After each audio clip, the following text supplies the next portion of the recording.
Welcome to Beyond the Abstract, the Rice Graduate Ambassadors podcast, the official inside look at graduate life at Rice University. I am your host, Jennifer Hunter, and I'm Assistant Dean in the Office of Graduate and Postdoctoral Studies. In my role, I get a front row seat to the incredible innovation happening here on our campus, but I know exactly how daunting the journey to get here can feel. So whether you're currently staring at a blank personal statement, weighing the pros and cons of a master's versus a PhD, or wondering if you can actually survive on coffee and ambition for the next few years, this is the podcast for you. So today we're starting our deep dive into the PhD application process. And while we will touch on a few things today, we'll primarily focus on essays and written parts of the application. The statement of purpose, the personal statement, whatever it is called in the application that you're completing, all of those written things that we need to sit down to really grapple with as part of the PhD application. So I am thrilled to have three graduate student ambassadors with us. So Caroline Wolski is a fourth-year PhD student in sociology. Damien Cooper is a third-year PhD student in chemistry. And Bohan Zhang is a fourth-year PhD student in history. So welcome all. Thank you for being here. So before we get down to brass tacks, another fun saying that we can deconstruct later. Tell us about yourself. So let's kick off with a brief introduction. Tell us your name, your program, and what is your non-academic hyperfixation right now. And I already introduced myself, but I can go first to give you a little time to think about this. I'm Jennifer Hunter, and my non-academic hyperfixation, because I'm not an academic, is archaeology. If you know me, you know that I went to archaeology school this summer in Texas. It was so fun. So I hope you all have something like that in your lives that you can look forward to. Let's just go around. So Bohan, I'm going to start with you because you're right on my left here. We're going to go around. Sure. Hi, everyone. My name is Bohan Zhang. I come from China. I'm a rising fifth-year PhD candidate in the History Department, School of the Humanities and Arts. So I'm a big fan of Peking opera and Pingshu, which is a Chinese folk art, storytelling art, which I'm really good at it. Thank you. That's awesome. I love this. So you practice and you listen. Is that right? Yeah. Very, very cool. Awesome. Well, thank you for sharing. Damien, how about you? Hello, I'm Damien Cooper. I'm a rising third year in chemistry. I'm from Mississippi. And right now my kind of non-academic thing is that I bought a bass guitar and I've been playing the bass and I'm loving it. I did music for like 12 years and I was out of it for a little bit, but now I'm getting back in. So I'm learning how to do that. It's fun. My fingers hurt, my wrists hurt, but it's worth it. It's real fun. So you said you've been out of it for a while, but you're back into it. Was bass guitar always your instrument or this is new? So brand new, yeah. So I started on trumpet, then I moved to the baritone. I did like a little bit of like trombone and jazz band. Then like in undergrad, I played like the baritone. And then I got to grad school and I was like, I don't have time, but I'm making the time now. So I was like, let me do something new. And I love the this. bass is it, yeah. Very cool. Very cool. Thank you for sharing. And Caroline? My name is Caroline Wolski, and I'm an incoming fourth-year sociology PhD student from Northern California. And my non-academic hobby is I just got into 6 years late the sourdough game. And so I have been experimenting with all of the different loaves and recipes, and it's been really fun. So do you blog about this regularly? I do. Okay. Do you want to shout out what you're working on? Yes. And so another PhD student who is also in sociology at Texas A&M and I started the Sourdough Sociologists. And we have a blog about it on the Grad Ambassadors blog. But we both just talk about the mix between how baking and sourdough can be kind of parallel to the research process.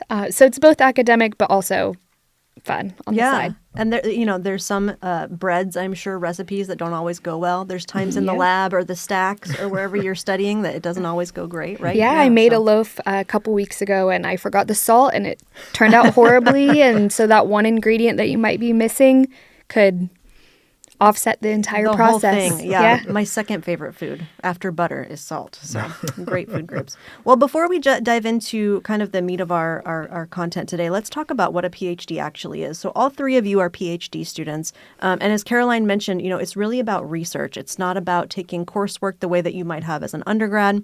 It's really a full-time apprenticeship in creating new knowledge. You're answering questions that we don't have the answers to yet as scientists, as researchers. And so that's so important for our world fundamentally for so many reasons.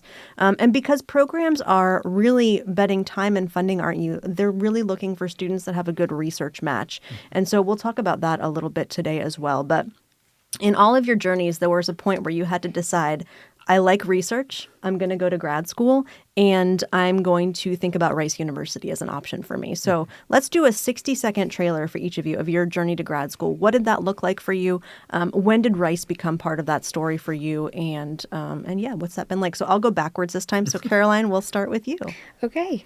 I graduated from undergrad in 2020, and it was the midst of the pandemic. And so I ended up taking a gap year and worked at the American Cancer Society, and I did a lot of work for faculty at where I went to undergrad at UC Davis to gain more research experience and build my CV in order to apply to PhD programs.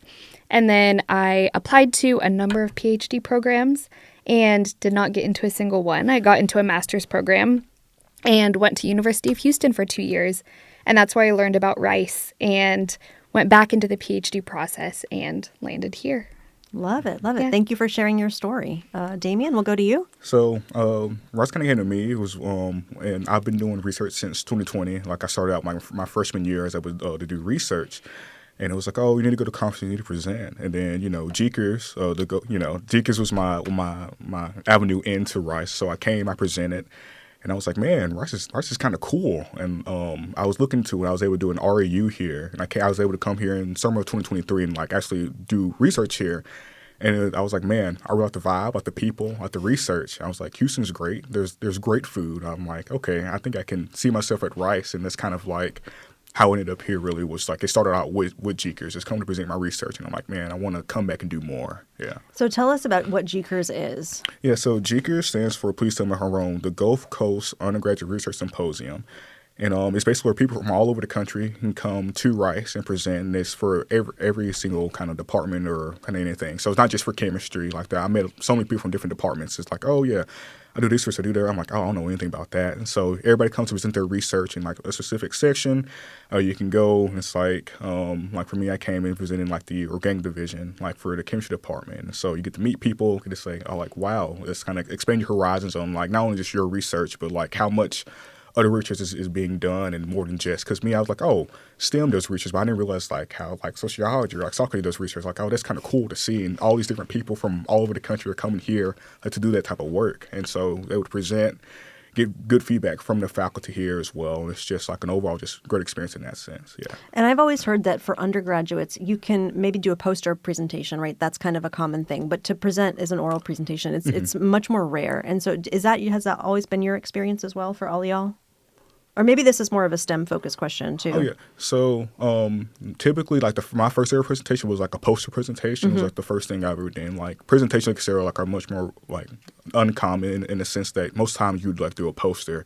So, like, GCARS was my first big opportunity to do, like, an actual, like, oral presentation. And it was scary, but it was fun. It's like, you kind of just get in the zone and, like, lock in and just do it. Yeah, it's always scary. I have done years of Toastmasters, and I'm always like, oh, I'm so nervous getting up in front of people. But you practice, and that's what we do as academics, right? Yep. We try new things, and that's great. Okay, Bohan, 60 seconds. Go. What is your journey to research in Rice? Yeah, actually, this is the story I usually tell during the coffee chats. If you haven't attended one, I highly encourage you to attend one of these coffee chats. So actually, I knew really little about Rice before my application, and I sent a cold email to one of a Chinese professor, and I sent out one email, I got 4 back. So one from that professor saying that she believes that another professor is a better fit for me. I got one email from that professor she recommended, which later became my primary advisor. I got one from the DGS who shared his experience in teaching in China before, and one email from the grad rep. So I really felt I'm really welcomed and cherished here at Rice. I feel I was so supported. Like as a applicant, you feel so nervous, and many times you are wondering whether you can fit or whether you are eligible enough for being accepted. But only here at Rice, I got 4 emails back, all really supportive and encouraging me to join. So that's the first thing. The first feeling I got from Rice, and it's really great. Yeah. That's awesome. And it's really interesting that, you sent one email and then the faculty member helped you get connected with all of these other people. So that's a really great thing to have happen. And it's also, it really talks about the importance of writing a strong intro email to the faculty that you really want to work with, doing your research on them, and then also making sure your research is a really good fit for the institutions that you're applying to. So thank you for sharing that story. All right, so we are here to talk about application materials and in particular kind of the written parts of the application today. And so I have some questions that I'm going to pose to all of you, but I do want to cover briefly the components of a Rice and a U.S. grad school application. So if you've not applied to a PhD program before, and in particular I hear from a lot of international students that the process for American universities to apply to a PhD program is much different than it might be in their home countries. So when you're applying to grad school, and I'll ask you all about this too. I know how important it is to do your research before you actually start doing your research, right? Every grad student that I've ever talked to has said, well, I started with a huge spreadsheet and I put every data point in it that was important to me as a column, and I kind of went from there. And it's really important when you're thinking about the application itself. The data points should be related to deadlines as well. Some of the things that maybe are important to you, but also the things that you have to pay attention to. And so when you're thinking about applying to grad school, you want to think about all of the things that are important to you in the vein of why you want to go to grad school. It's really important to have a really well-defined why, and that's going to have to be something that you thread through all of the materials of your application. So what are those materials? The application itself, kind of like a biographical intake form, which you all know really well already. We ask you about your academic history. We ask you about your research interests in particular. We will ask you for things like your transcripts from your undergraduate institutions or your master's institutions, wherever you've gone. And we will ask you for recommendation letters, which will be another podcast topic as we move forward through this summer. And the most important piece of the application for me, the piece that I enjoy the most, is actually the written pieces, right? So for each of you, you had to write some kind of either statement of purpose or personal statement that can be called different things depending on the field that you're applying to. And there can also be supplementary essays that a lot of programs will have as well. So I'm kind of curious, just so you all know, I'm not sharing details, but I did go back and I did read all of your statement of purpose documents. Oh my gosh. They are so good. I'm not going to dive into specifics, but some of the things that really struck me for all three of you were how much thought you put into how you're structuring this document. The fact that all three of you named really diverse faculty members of fields of interest that you were like, yes, this is the person that I think I could really thrive under. Mm-hmm. And you never named just one person, right? You all named at least two and sometimes multiple. And that's a really good strategy for a lot of reasons, which we'll talk about as well. But I just want to commend you and know that you did a great job, all of you, writing these essays. I saw your passion for the things that you were interested in. Damien, I think you actually used the word joy at one point, and I loved that because that's really why you're doing this, right? You feel joyful about the work that you're doing. You feel like you want to pursue this and make sure that the questions that we have about the world really get answered in a fundamental way. So all that to say, again, not going to share specifics about any of your stories, but I do want to ask you, how did you all kind of came out at it from a different way as well. So how did you decide, okay, I'm going to structure this document? How did you figure out, this is what I want to say to an admissions committee, and this is how I want to tell my unique story? So Bohan, why don't I start with you and we'll just wrap back around again. Sure. So I write my SOP mainly based on my master's application, but I do see a big difference.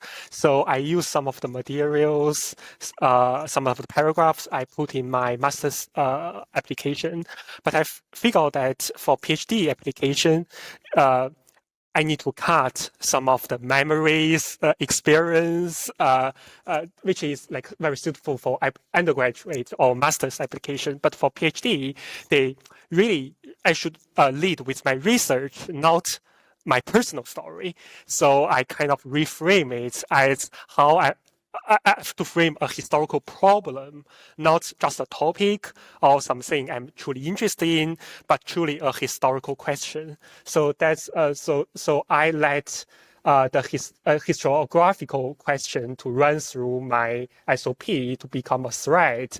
And then I linked all my related experience to it. And in this way, I can feel my SOP feels more coherent and more straightforward and has a sharper historical contribution to this. And I want to say something in particular about yours, which was that it was really specific. So you came in to do a PhD and you had a really well-defined idea of what you wanted to do when you got to grad school. Do you want to talk about that a little bit? Yeah, of course. So actually, there's another takeaway maybe. So like my topic fundamentally changed from what I proposed in my application. I came to Rice wanting to study like the Chinese students studying in the US in the 1950s during like the Chinese Civil War and the early Cold War. And now I'm studying Hawaii's role in this Trans-Pacific, although you can see like the connections, but it is something like I developed through my college, my PhD, first few PhD years. But that's another question. Your research was really, really specific. The research that you wrote about in your SOP, it was a really well-defined idea. And I wanted to use that to kind of highlight. I'm glad that you told the story about actually my research really switched to a different topic once I got to Rice. That is not uncommon. And especially in the U.S. model, a lot of students are going straight from a bachelor's degree. They don't have a master's. And so they haven't really had a chance to kind of develop what their research focus is. So a lot of the times when you're applying to a PhD program in the United States, you can really have a more general idea of what it is that you want to study, which is really different from like a European model, which they do intakes all year round. It's not like you apply with a cohort and you're admitted to the fall 27 semester. If you see a PhD faculty member who has a great project that you want to sign on to, then that's kind of how it's all typically direct admission. So a little bit different for the U.S. system. And so I'm really glad that you shared that story. But I'm really glad also that that you were so defined in your research that you could talk a lot about what it is exactly you wanted to do and how great of a fit that was for Rice University. So that really was a really interesting piece of yours as well. Damien, we'll go on to you. So the question is generally like, how did you put this document together? How did you decide to structure it? And how did you approach that? Yeah, no. So mine was kind of like a build, I say build up from the bottom, because I also at the same time was applying for like the NSF GRFP, and so kind of somewhat modeled after that as well. But I feel like mine was more of like a build up from like the bottom. It's like who is Damien? Why am I doing what I'm doing? It's kind of like what I want to build up to. Where am I from? I'm from middle nowhere, Mississippi. Why would you want me like as a person, as an applicant, to go to Rice, to wherever I was going to apply to. So it's kind of build up with like my story of like, okay, who am I? Why am I doing this? And then from there, I take it to like, okay, here's what I've done in these 4 years at undergrad, or here's what I've done in like my research. I'm like, okay, I've done this, and this. I presented here, I presented there. I've gained all these relevant experiences that will lead me to be a good researcher, a good graduate student, to get a PhD in that sense. And then from there, it's like, okay, that's kind of like the middle piece is like, okay, who am I?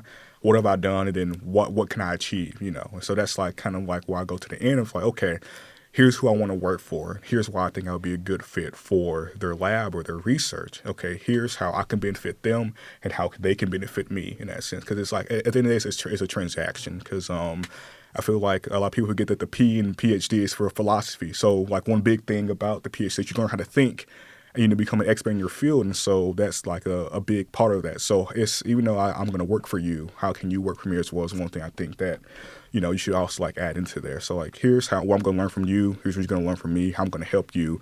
And then overall kind of, like, okay, why would I fit the best at this university? Why Rice? Like for me, like the biggest thing, like I said, when I came here for GCARS or when I was here for my RAU was that like the biggest thing that I really loved about Rice and I didn't see like anywhere else that I applied to was just kind of like the community aspect of it.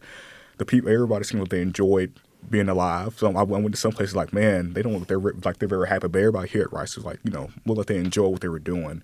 And just like, it's like I said, the community, like everybody helped everybody. And like, that's like one of the biggest things that like I kind of saw. So how would I fit into the Rice community as, how would I benefit the community to continue to raise it up and not to pull it down like anyway. So yeah, that's kind of how I built it up, kind of starting like, who am I? what have I done, and then what will I do is kind of like the big three questions I kind of did my application with. Yeah. I love that you said that, because that's something, I don't read applications to make decisions, right? But I do read applications from time to time, just to kind of get an idea of who the incoming cohort is. And I love when people talk about how they're going to contribute to the fabric of the Rice community. And I love that when I can see kind of who the people are beyond the research. And so I really appreciated that about your essay. So I enjoyed reading it. Well, thank you. Caroline, we'll move to you. So I'd love to echo what both of them said. Bohan's statement about how this is not my life story, I think that's very important, because you hear all of these examples of undergraduate personal statements and how people get into these incredible schools by writing about why this word is their favorite word, or the most niche creative things to make yourself stand out. And that's not necessarily the case for a PhD application. But at the same time, you really want to try to not spit out your resume or your CV and what they could already see in your application materials. And so as I was going through my 50 iterations of it, and I was having faculty read it, and they were saying, there's nothing that you're saying here that I couldn't see in your CV or see in your other application materials. So instead, I did my first 1 or 2 sentences, I think, were the hook to show who I am and my why. And then the remainder of it, it was kind of like research. It was, this is why I want to go to Rice. I want to go to Rice. I want to study this. And here's all of the supporting evidence for why that you might not be able to see in my application materials. And being very clear about not only why I'm a good fit for Rice, but also why Rice is a good fit for me. And so one of the most important aspects of that is that there's a faculty member there who has similar interest as you, who you would be a good fit with. And so after supporting my argument of why I wanted to go to Rice and why it would be a good fit, picking those specific faculty members and demonstrating that you know their work.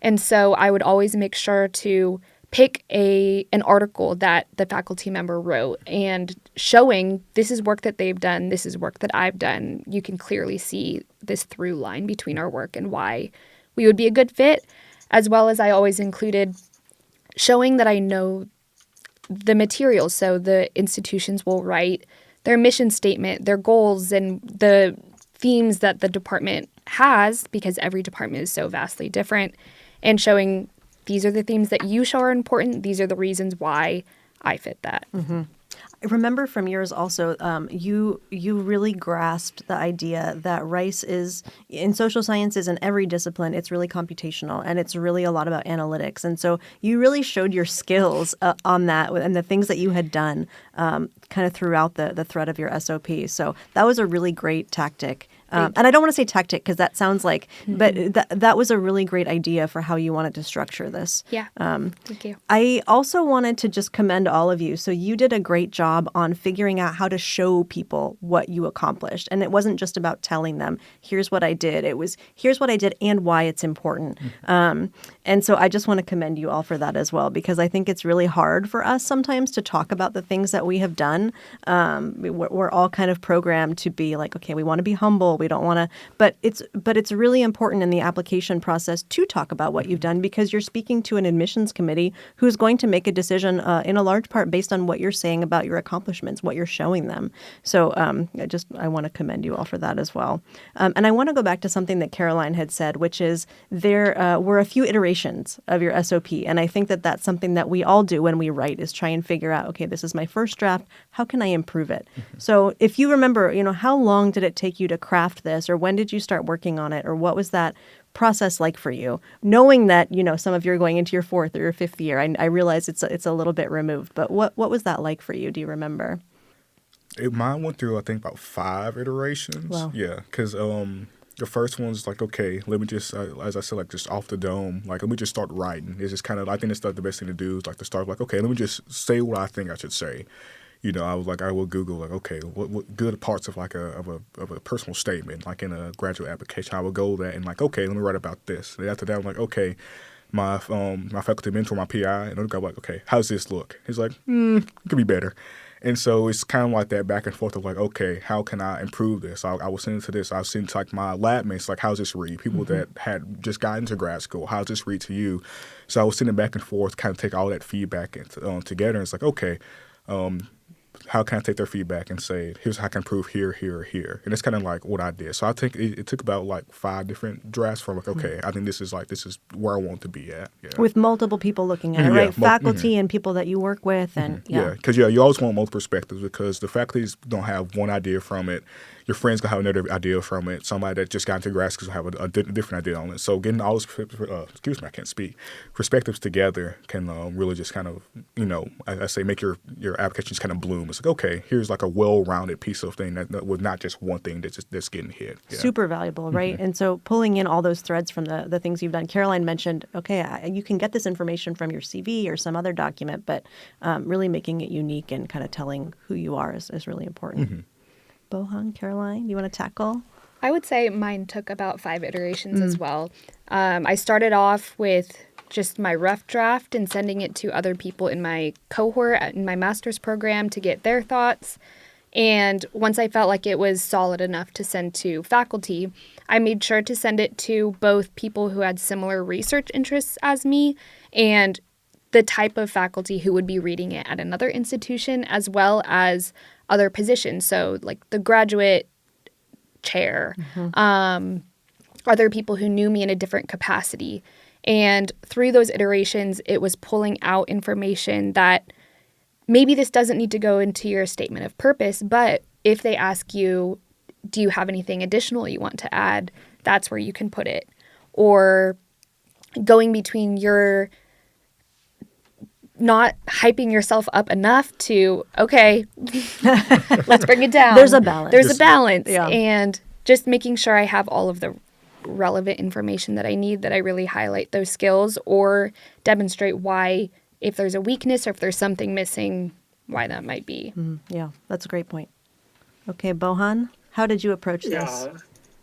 My experience is quite similar. So I first wrote a really rough draft on all the basic information I want to put it, and then I will tailor it to suit the requirements of each university. Like different universities have different requirements, like different lengths, or some university may require a certain information that you need to be included.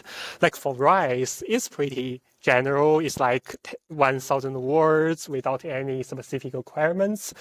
Then I will try to on the one hand, I want to make my SOP to have some jargons that can show like I'm on the cutting edge of the scholarship. But on the other hand, I kept that in mind that this will be read not to my supervisor, but a committee of historians who may be not familiar with my research. So I will make my story readable to historians outside my field. So I will do both. Then I will, as Caroline said, I will send it to both like historians in my field, but also outsiders to get all their suggestions. So I ended up having more than 5 editions actually.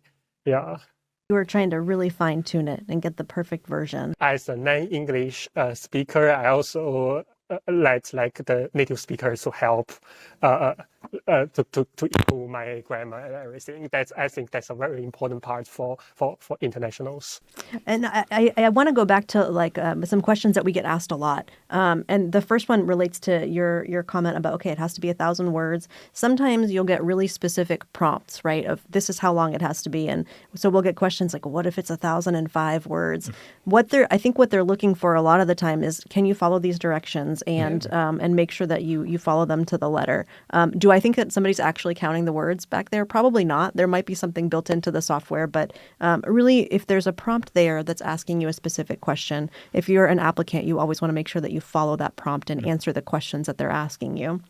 And then the other thing that I want to go back to is the the AI piece. So I think we all use Grammarly, right? I use it all the time. I want to make sure that what I say it sounds well for everyone. And I think especially, Bohan, you brought up a great point. When you're an international student and this is not your first language, how do you make sure that you're competing well against folks that might be native speakers? And, that's a really interesting topic. And so I'm curious, what resources and tools did you all use to kind of help craft this? We talked about people that are giving you feedback, right? Are there other tools or things like that that are really important for prospective students or applicants to know about?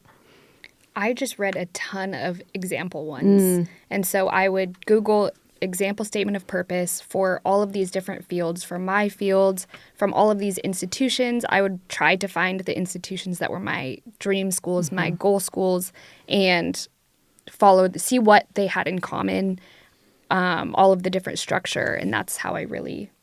How did you get copies of those things? Was it like Grad Cafe or some other sort of website, or Reddit, Google? Grad Cafe, Reddit, yeah. Google? A lot of writing centers will also post some example ones from different institutions or templates. So awesome. Other tools we should think about? My biggest was Reddit. I didn't. Yeah. Yeah.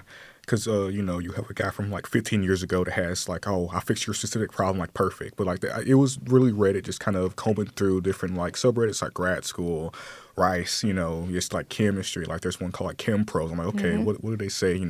Ask a question like Nerby's, your face is like, hey, what's your opinion on this? So like the biggest thing I use is Reddit, and like I didn't really use like I never like really used Grammarly or anything. My autocorrect was just a word autocorrect is how I fix the structure, or just like kind of just reading over and over. I know one of the biggest helps kind of get like those different kind of ideas and perspectives. Just Reddit, just kind of doing like deep dive there, see what other opinions people have about that. Yeah.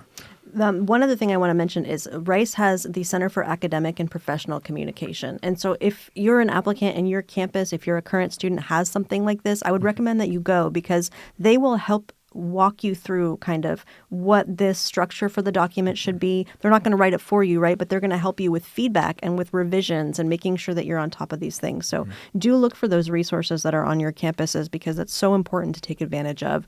It's there for you to use, so really important.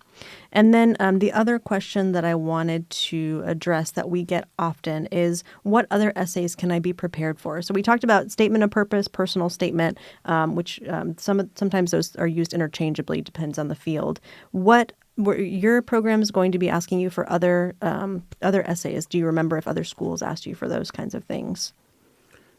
For me, you might get like a research statement question. So like, let's say my personal statement, I kind of like said I had like what I've done is kind of like the spark notes, the highlights of what I did in like my research.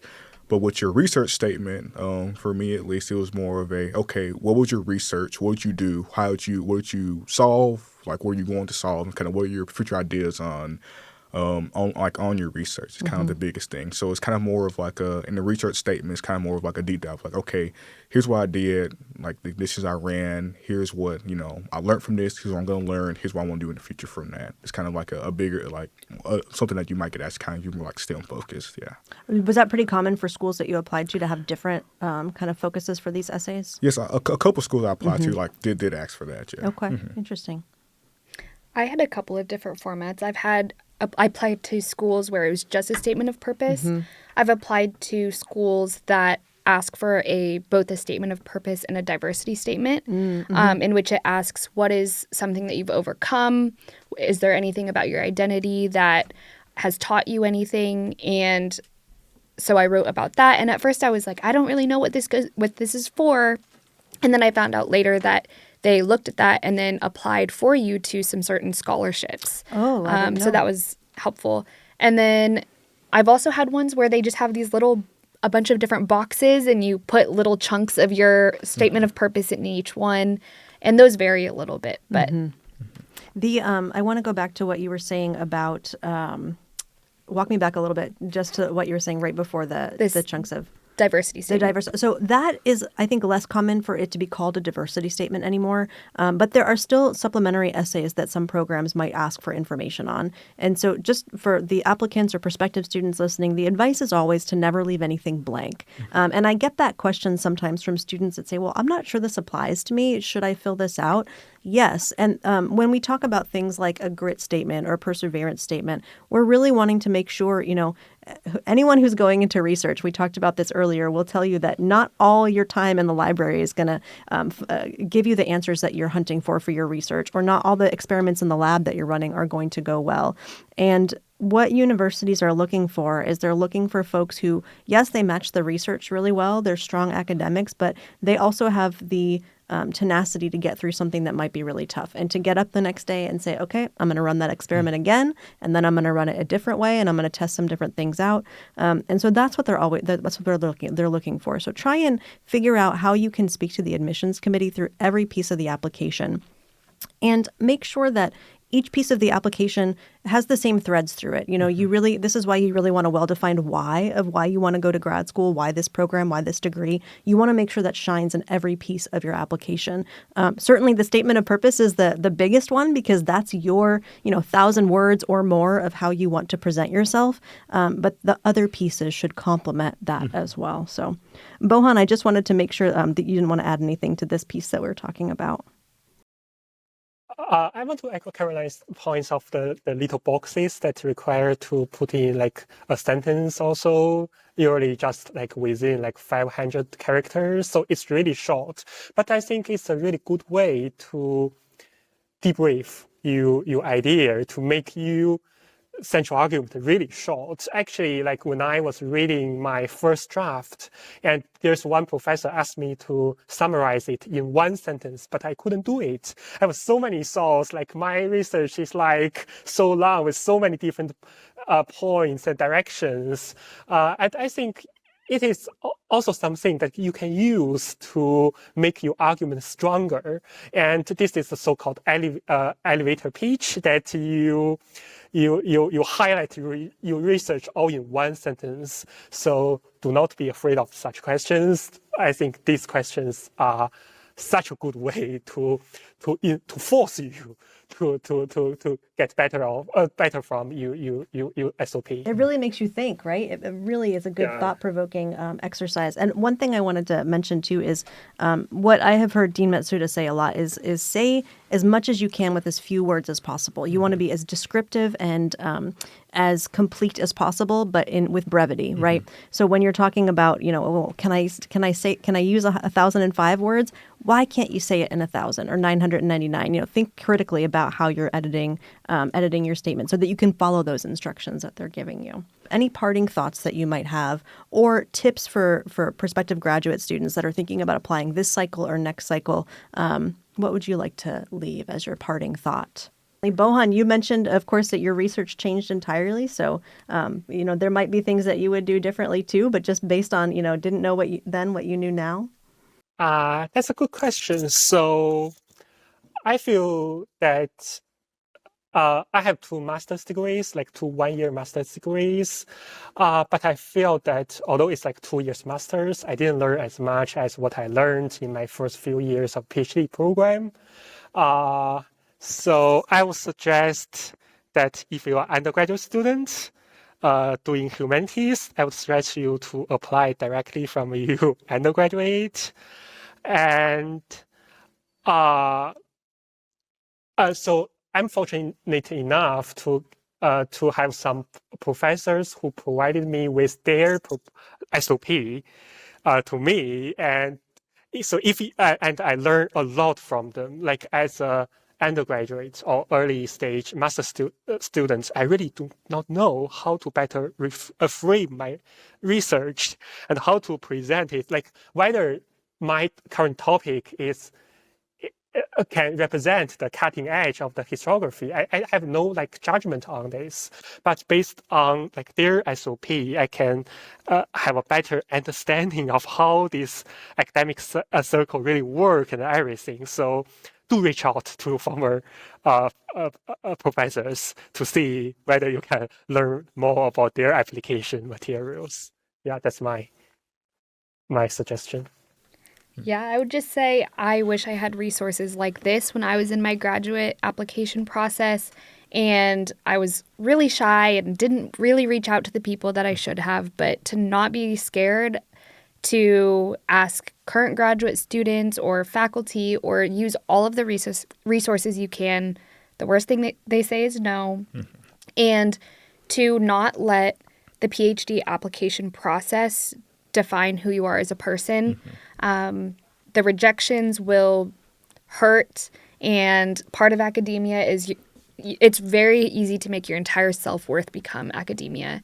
But the first round, it didn't work out. It just gave me the stepping stones and the resources to now be at an institution I never thought I would be at. So keep going. Every path is different. But yeah. 100%. 100%.